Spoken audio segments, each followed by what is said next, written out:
ఈరోజు వచ్చేసి నాకు స్వీట్ తినాలనిపించింది. అందుకని చెప్పేసి ఇలా సిరా చేసాను అనమాట.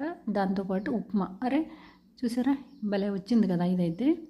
అంతేనండి, మనం ప్రేమతో వండితే, తినేవాళ్ళ మీద ప్రేమగా వండేటప్పుడు ప్రేమతో వండితే ఇలాంటి గుర్తులు వస్తాయన్నమాట.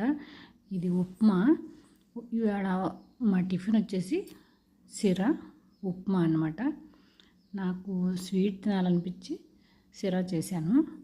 రెండు కాంబినేషన్ చాలా సూపర్గా వచ్చింది. అయితే ఈరోజు చాలా అద్భుతంగా, చాలా అమోఘంగా ఉంది ఉప్మా సిరా.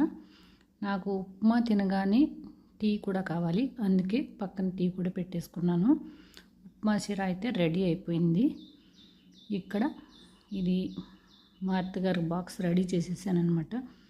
ఈరోజు టిఫిన్ అయితే నిజంగానే చాలా అంటే చాలా బాగుంది. ఉప్మా సిరా.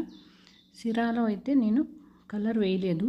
సిరా అంటే అదే కేసరిబాద్. కొంతమంది కేసరిబాద్ అంటారు, కొంతమంది సిరా అంటారు కదా.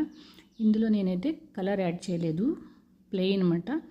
బాంబే రవ్వతో చేశాను, చాలా బాగా వచ్చింది. నెయ్యి పూసి చేశాను. అయితే నెయ్యితో చేస్తే చాలా బాగుంటుంది. ఈరోజు నా టిఫిన్ ఇదనమాట, రెడీ అయిపోయింది. చాలా బాగుంది. నాతో పాటే అలాగే చాలా రోజుల తర్వాత, అంటే 10 రోజుల తర్వాత నేను మా బుజ్జితుల దగ్గరికి వచ్చాను. ఇది నన్ను చూడగానే ఇలా పరుగు పరుగు వచ్చేసింది అనమాట దగ్గరికి. చాలా గారాలు పోతుంది నా దగ్గరికి వచ్చి ఈరోజు. దీనికి కొద్దిగా నేను గోంగూర కోసుకొచ్చి వేసాను అనమాట.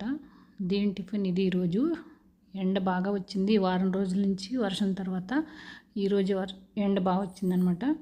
దీనికైతే మంచి ఫుడ్డు. దాని ఫేవరెట్ గోంగూర ఆకులు.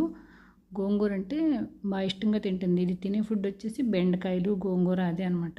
మందార ఆకులు, మందార పువ్వులు అవన్నీను. దీనికి 4 రోజుల నుంచి ఉత్తి బెండకాయలు వేసాము. ఈరోజు గోంగూర అనమాట. గోంగూర బాగా ఇష్టంగా తింటుంది. అలాగే ఇక్కడ ఒక చిన్న పిల్లి ఉంది చూడండి, దీనికేమో పాలు, అన్నం. ఇవన్నమాట ఈరోజు మా టిఫిన్లు.